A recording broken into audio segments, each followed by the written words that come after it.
Hello friends, welcome back to Spiritism for All, and today we'll continue to study the book Behind the Scenes of Obsession, chapter Examining the Obsessions in Front of the Obsessed, by the spirit of Manoel Philomeno de Miranda.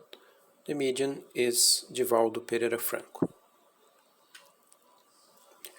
Whenever there is an obsession, it's necessary to analyze in depth the question of the perfect harmony that keeps the obsessed and the obsessing entity. Every obsessive problem always comes from the need of both spirits in afflictive struggle, victim and executioner, to create conditions to overcome their own inferiorities in order to change their psychic climate, emotionally transferring themselves to other thought frequencies. Remember that our minds are thought frequency generators and receivers. The obsessor is not only an instrument used by superior justice, but also a deeply ill and unhappy spirit, lacking the therapeutics of love and clarification for the sublimation of himself. The obsessed, in turn, vigorously linked to the past experiences, assaulted almost always by the ghosts of unconscious remorse or crystallized fear, manifesting as inferiority and guilty complexes. He carries the burden of debt for necessary readjustment through the blessed carnal script.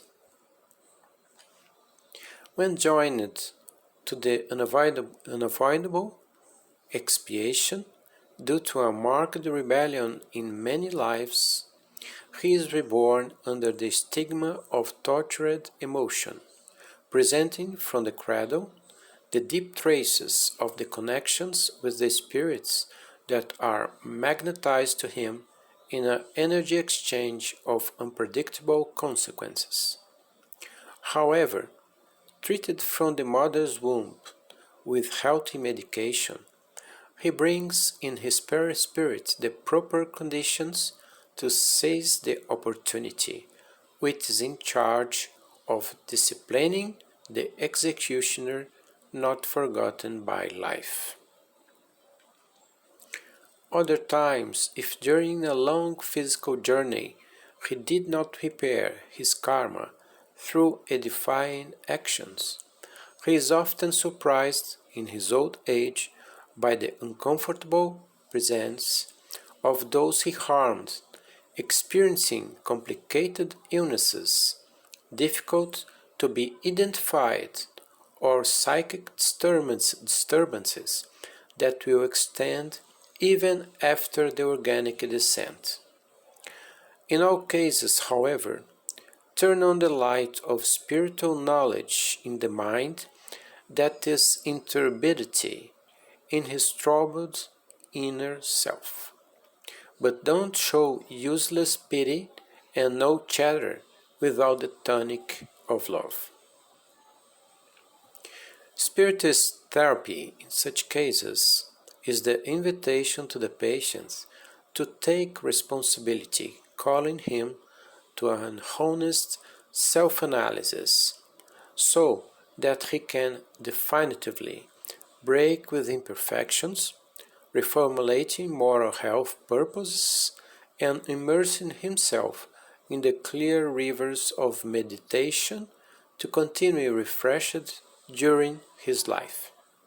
Faced with a program of intimate improvement, the bonds between the two spirits are untied, the incarnated and the discarnated, and the disturber, understanding such sincere effort from the incarnated, touches himself and gets permeated by the victim's vibrations, who is now thinking in the new mental vibrational sphere.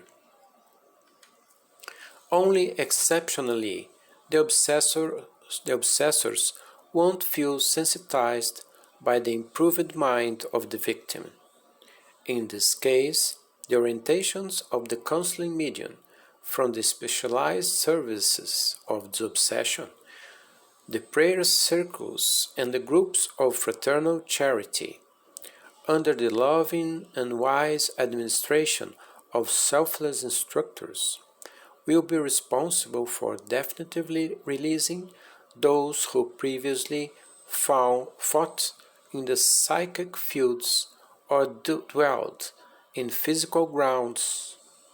In these last cases, when the constriction is directed towards the somatic organization of the obsessed.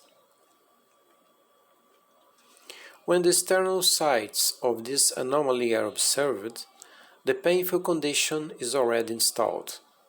Considering this, always use the Spiritist doctrine as a prophylactic measure, even because, if until today your physiopsychic organization has not been affected, this has not exempt from, in the future, considering that learning and redoing lessons, as is the reincarnation programs for all of us, his yesterday can remark rigorous today or tomorrow, calling him to the reckoning with the cosmic consciousness that drives us all.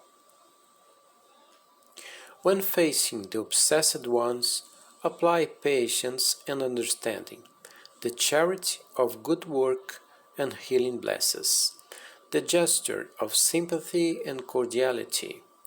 However, on the pretext of kindness, do not agree with the error to which he is attached, nor with the mental laziness in which he indulges himself, or even with the constant rebellion in which he is imprisoned.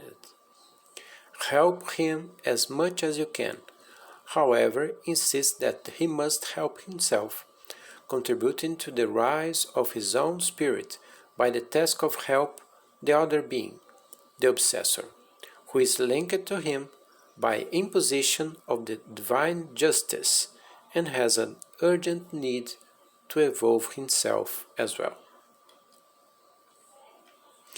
Next chapter, we'll study the chapter Door of Light. Thank you very much for watching us. Help us to grow, subscribing, and leaving us your like. Thank you very much.